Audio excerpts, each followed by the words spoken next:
você quer? O que você realmente deseja? Essa é uma pergunta muito simples para uma resposta muito complexa. Um filósofo disse certa vez: penso, logo existo. O problema dessa frase é que reduz muito ao homem a uma questão intelectual e esquece de um fator muito importante. O ser humano é um ser guiado pelo seu amor, pelo seu coração. Em outras palavras, nós estamos sempre amando alguma coisa e sempre somos guiados por aquilo que amamos.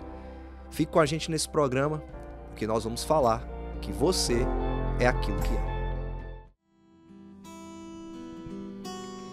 Porque dele, por ele, para ele são todas as coisas.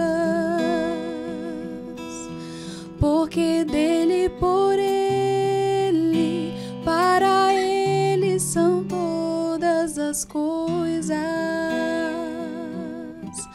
Porque dele, por ele, para ele são todas as coisas. Porque dele, por ele, para ele são todas as coisas. A ele a glória, a ele a glória, a ele a glória, pra sempre. Amém. A ele a glória, a ele a glória, a ele a glória, pra sempre. Amém. Quão profundas riquezas o saber e o conhecer de Deus. Quão insondáveis seus juízos e seus caminhos. Quão profundas riquezas o saber e o conhecer de Deus. Quão insondáveis seus juízos e seus caminhos. A ele a glória, a ele a glória, a ele a glória, pra sempre. Amém. A ele a glória, a ele a glória, a ele a glória,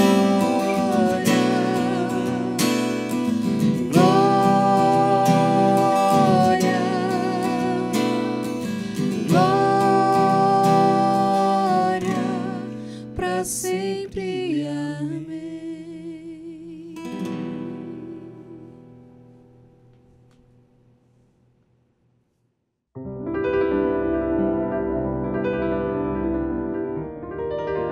Olá, seja muito bem-vindo aqui mais uma vez ao nosso programa. Estamos falando sobre Você é Aquilo que Ama.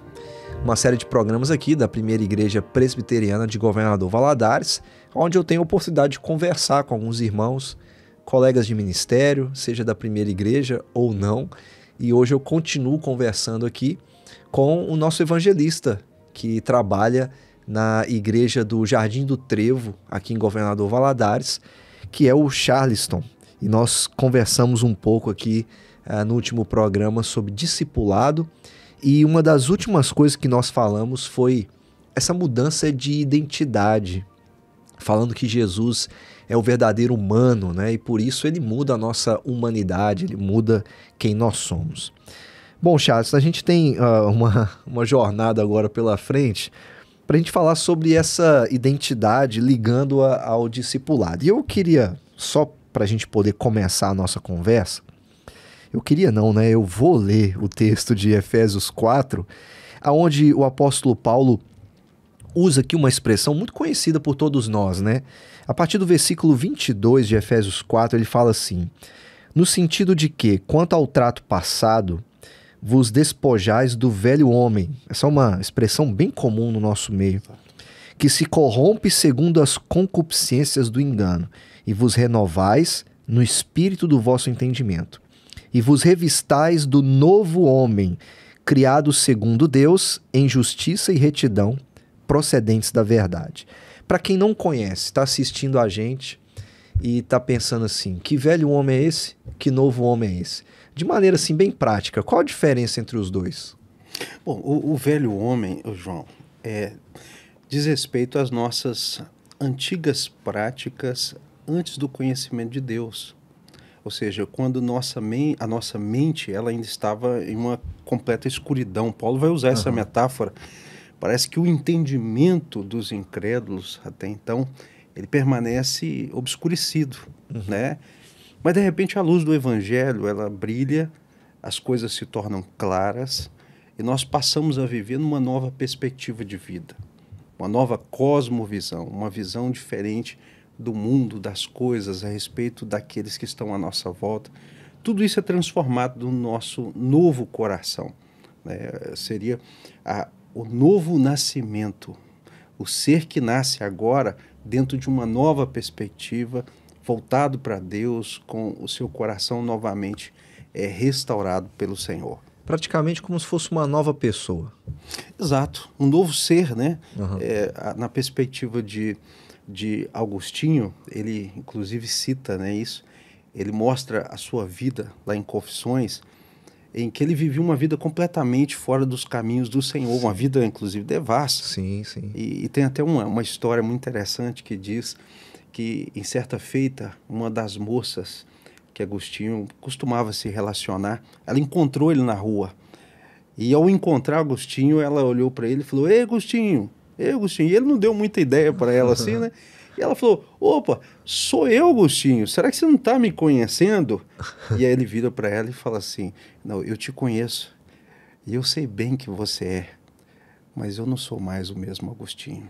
Olha só, ele agora é um novo homem, um novo ser, transformado para a honra e glória do Senhor. Então, uma nova pessoa. Então, é interessante, né? A gente ligar isso ao discipulado. A gente falou muito de discipulado aqui, contamos muitas histórias, né? Como é que o discipulado tem um impacto na nossa vida. E a intimidade com Deus, tudo isso tem um objetivo final, né? Não dá pra gente ficar como a gente era antes. É preciso haver uma mudança. Deus tem esse propósito com a gente, né? Mudar a nossa vida e, por que não, mudar a nossa própria identidade, né? Exato. Isso começa dentro de nós, igual a gente falou no programa passado. Começa por dentro, quando os nossos corações são transformados. E os nossos hábitos, a nossa maneira de ser, tudo isso é reorientado. E nós nos revestimos agora do novo ser, que procura ser sempre a imagem e semelhança de Cristo. Então as velhas coisas se passaram e eis que tudo se fez novo nas nossas vidas.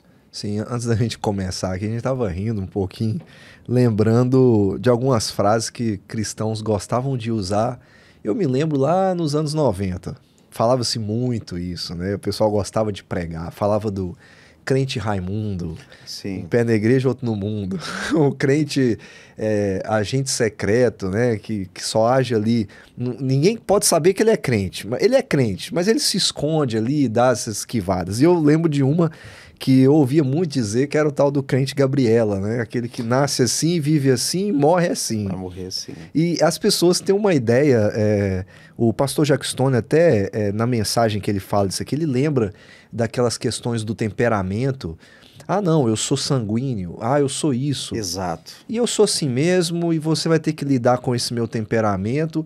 Mas existe uma ideia aqui de Paulo, de que ele fala muito de alguns hábitos, né? Sobre... ele dá algumas ideias aqui de mudança, né? Por exemplo, que roubava, não vai roubar mais, Exato. Um monte de coisa. Mas não é só uma questão externa, né? Existe uma transformação interna também, onde a pessoa que antes era muito irritada com tudo, ela vai aprender a ser mais paciente. Essa mudança, ela é real? E por que que ela é tão necessária assim? Por que que a pessoa não pode dizer assim, mas eu sou assim mesmo, qual que é o problema? Começando com o contrário disso, né, João? Existe a possibilidade de uma pessoa, às vezes, ser um crente que, às vezes, está na igreja, ele ouve a palavra todos os domingos, mas ainda assim, os seus hábitos de vida, as suas liturgias cotidianas e diárias não foram transformadas. Então ele tem uma informação do evangelho e carrega consigo, mas ele não aplicou elas. Ou seja, há uma necessidade de que nós que dizemos que amamos a Deus também possamos transformar tudo aquilo que nos envolve. Ou seja, aquele que se revestiu de Deus, ele vai transformar os ambientes à sua volta, os seus hábitos, a sua maneira de falar, as suas preferências vão ser transformadas. Então, se nós somos aquilo que amamos, então, de fato, nós temos que fazer jus a isso. Então, acho que a coisa mais triste é quando nós dizemos que amamos a Deus, mas nós olhamos ao nosso redor, a nossa vida, as nossas atitudes, e nós vemos que elas não condizem com o Deus que nós amamos e o evangelho que nós dizemos que carregamos. Então isso é muito triste. Então essa é uma possibilidade, mas a nova vida em Cristo, ela traz para nós uma novidade de vida em todos os aspectos. Até uma novidade na própria identidade, né? Nos temperamentos. Eu li num livro uma vez, era um ateu em jornada até a fé, porque a esposa converte, ele fica muito irritado, aí ele quer provar a todo custo que ela está louca. E ele começa, o nome dele é Lee Strobel, ele escreveu um livro que até virou um filme, chama Em Defesa de Cristo. E aí ele vai contando a sua jornada, indo em muitos teólogos para tentar descobrir e provar para a esposa que ela está louca, né? E aí diz ele que uma coisa impactou ele, que ele esteve com um empresário e ele era muito racista, preconceituoso, todas as coisas ruins que você poderia imaginar. E ele voltou depois de um tempo e encontrou esse mesmo moço de uma outra maneira. Era uma pessoa mais amigável, mais humilde, mais assim, generosa. E aí ele ficou curioso com aquilo e o empresário disse para ele assim, não, eu conheci o evangelho. Olha. E ele falou assim, como é que pode, né, uma mensagem como essa transformar uma pessoa que você tem tudo de ruim nela para agora ter as coisas que Deus ama, né, como humildade, generosidade, graça. De certa maneira a gente está dizendo que o amor a Deus acima de todas as coisas, de certa forma acaba nos transformando de maneira completa, né? Quando nós nos revestimos de Cristo, João, nós encontramos nele um exemplo de amor verdadeiro, amor transformador. E aquele que tem esse encontro com Cristo, ele é transformado. Os seus hábitos de vida passam a ser espelhados na pessoa de Cristo. Manso como ele foi, amável como ele foi, dócil. E às vezes isso vai contrariar o quê? O velho homem, a nossa natureza pecaminosa. Alguns são mais estourados, outros são mais calmos por natureza. Mas tudo isso deve ser recalibrado, deve ser reconfigurado. Sim. Quando nós encontramos Cristo. Porque também não adianta o cara se falar assim, um é estourado demais, o outro é calmo demais. O que a gente precisa é de um equilíbrio. Então o evangelho, ele traz para nós um equilíbrio em todas as áreas da nossa vida. Eu penso que quando nós conhecemos o Evangelho de Cristo, ele vai pegar, ele não vai nos transformar em um outro ser, mas ele vai pegar o que há em nós e vai novamente devolver a normalidade, ele vai colocar paz ao caos que às vezes está dentro de nós. Ele vai restabelecer a ordem a este caos que às vezes nos habita. Você estava falando aí do velho homem, parece que há algumas situações na vida que faz o velho homem nascer de novo, né? Eu conheci uma pessoa que falava assim, brincava comigo, olha, o trânsito parece que faz o meu velho homem voltar, porque fica muito irritado e tal. E um dia eu tava com ele e ele falava assim, João, quando eu tô no trânsito eu tenho que lembrar que Jesus era manso e humilde de coração, para eu poder ter paciência com tudo isso. O fato da pessoa ser transformada não significa que ela vai parar de lutar, né, contra temperamentos dela, né? Ela vai ter que... É uma luta constante. Exato. Essa mudança. O próprio Paulo, ele fala que ele vivia essa luta constante. O bem que eu quero fazer, esse eu não faço, mas o mal habita sempre em mim. Então, às vezes, o que a gente tem que entender é que Cristo é o nosso modelo, mas que nós ainda estamos sendo aperfeiçoados pela sua graça. Nós vamos sendo aperfeiçoados a cada dia. Você falou do trânsito aí, eu lembrei daquela velha figura do Pateta. Ah, ótimo. Né? O Pateta, naquele desenho clássico, né? Que ele era um cidadão normal, né? Um camarada bacana, mas quando ele entrava no carro, ele se transformava num ser, sabe? Quase um monstro. Um monstro, né? Então, às vezes, esse velho homem, ele insiste em bater a porta do coração. E às vezes nós nos sentimos tão fracos que, de fato, sentimos o desejo, às vezes, de ceder a certas tentações. Mas o que nós devemos lembrar é que Cristo é aquele em que nós devemos nos espelhar, ou seja, nos seus momentos de fraqueza, quando você estiver pensando em desistir ou parar ou ceder à tentação, olhe para Cristo. Sim. Ele é a imagem do Deus invisível, ele é o humano perfeito. E ele é o ser humano como nós também deveríamos ser. Ou seja, Cristo, a imagem de Cristo nos mostra como de fato a humanidade deveria ser. Ele é o humano perfeito. Sim. Então, olhar para Cristo muitas vezes nos faz renovar as nossas forças para prosseguir na nossa caminhada. Será que esses desafios a gente poderia lembrar daquele texto de Deus falando com Caim? Para Caim que ele fala, né? O pecado está aí. Jaz à porta. E cumpre a você dominá-lo. Será que uma coisa que a gente deveria pedir muito a Deus é o tão famoso domínio próprio para poder controlar esses nossos temperamentos que precisam ser mudados? A gente tem consciência disso. A gente precisa ser mudado, né? O domínio próprio é essa necessidade, talvez, que a gente tenha? No Você é Aquilo que Ama, é interessante que o James K. Smith, ele vai falar sobre essa questão. É como Deus dizendo a Caim, né? Te convém dominar aquilo que está dentro de você. E ele fala sobre a restauração das boas práticas, das boas liturgias, porque uma pessoa que está cheia de ódio no coração, né, de rancor, de ciúme, ele passa a praticar coisas que vão impulsionar a ele nesse caminho. Que era o caso de Caim, né? Que era o caso de Caim. Então, talvez a solução para isso, o contrário, seria, poxa, eu estou aqui com raiva, mas eu vou me espelhar em Jesus. E eu vou olhar para ele, porque eu estou passando por esse momento de raiva, mas ele pode me fortalecer para que eu mude a minha direção. Então, o ser humano, ele ele usa um termo muito interessante que é um animal litúrgico.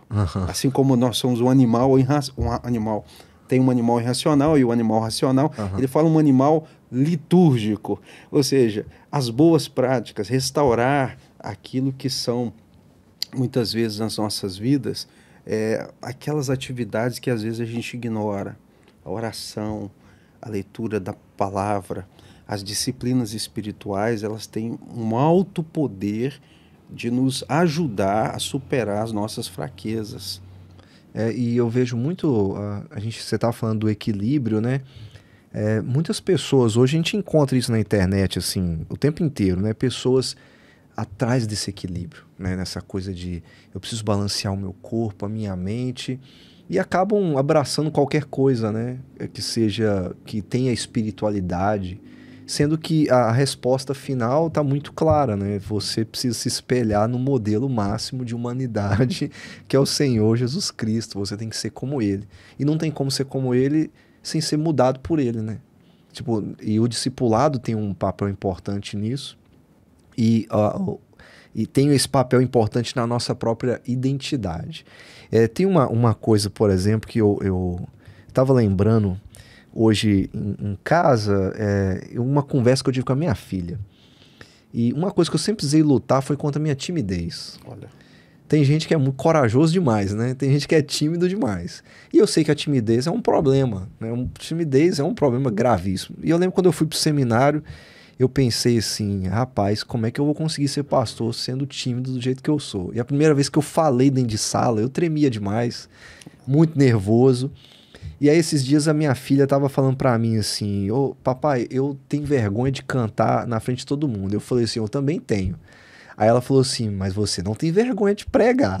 Aí eu falei, ô minha filha, você me vê lá na frente, mas você não sabe a luta que eu tenho contra tudo aquilo que me impede de fazer o que eu devo fazer.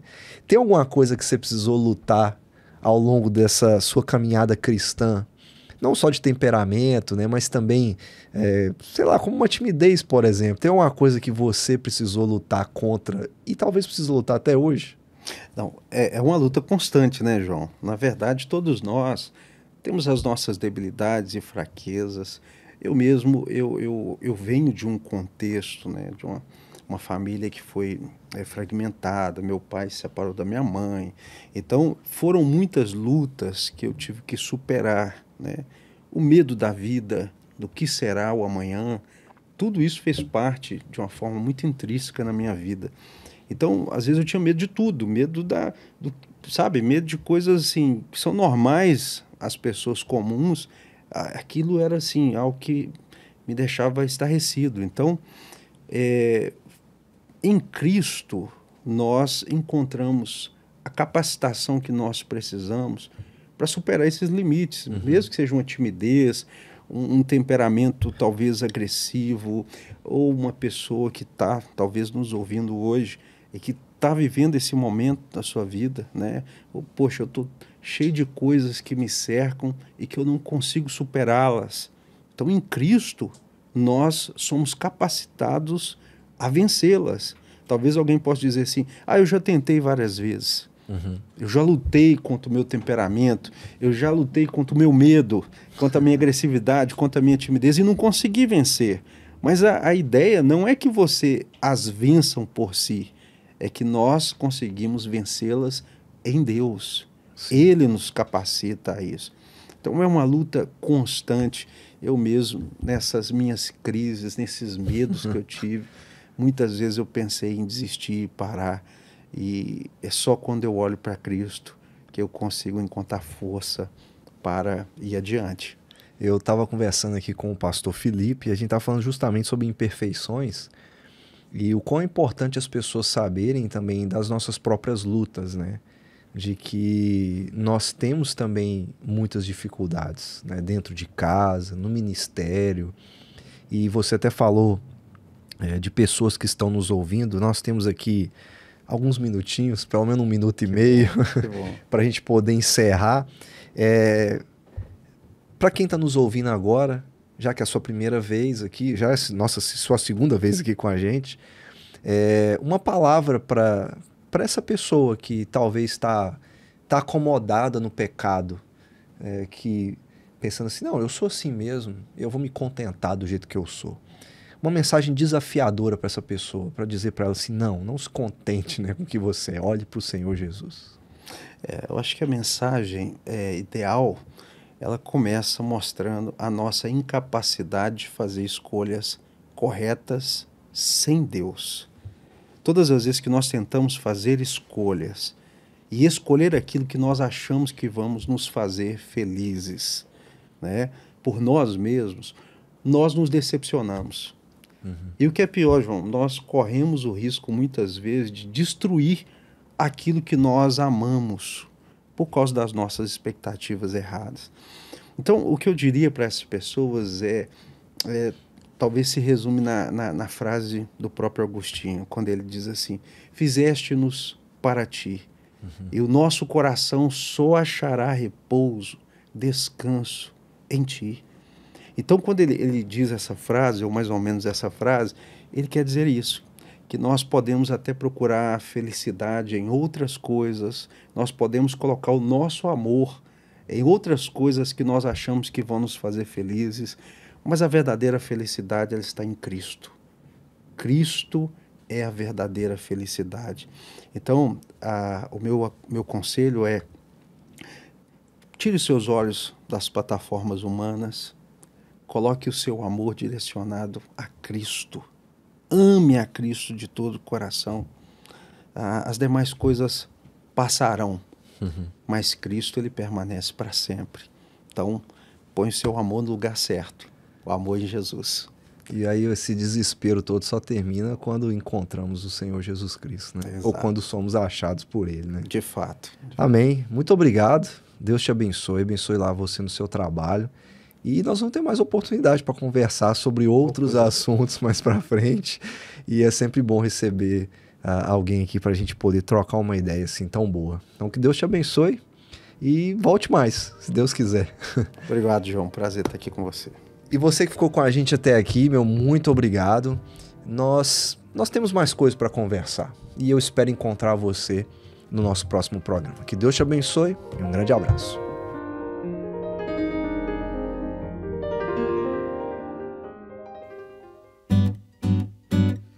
Pode ser tempo de esperar, parar pra ouvir coisas que o silêncio diz ao pé do ouvido da gente. Pode ser tempo de deixar acontecer, desacelerar a vida, vai além desse instante. Não é de chegar primeiro, mas é de continuar no compasso da canção, na hora e no lugar. Não é de chegar primeiro, mas é de continuar no compasso da canção, na hora e no lugar.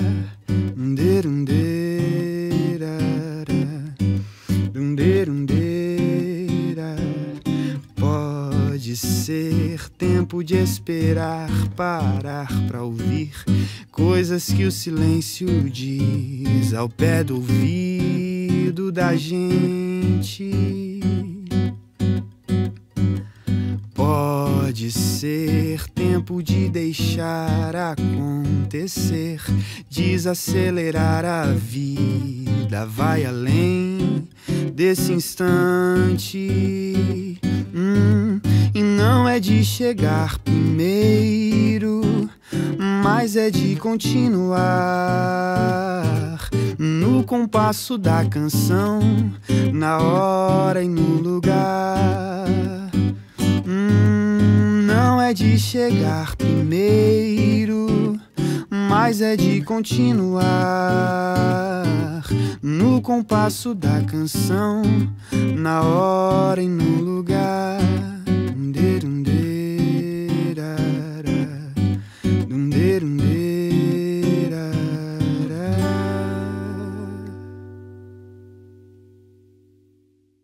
Você deseja entrar em contato conosco, nos enviar uma pergunta ou seu pedido de oração? Basta enviar uma mensagem para o número de WhatsApp que está aparecendo na sua tela. Você também pode nos fazer uma visita e acompanhar as atividades da nossa igreja através das nossas redes sociais.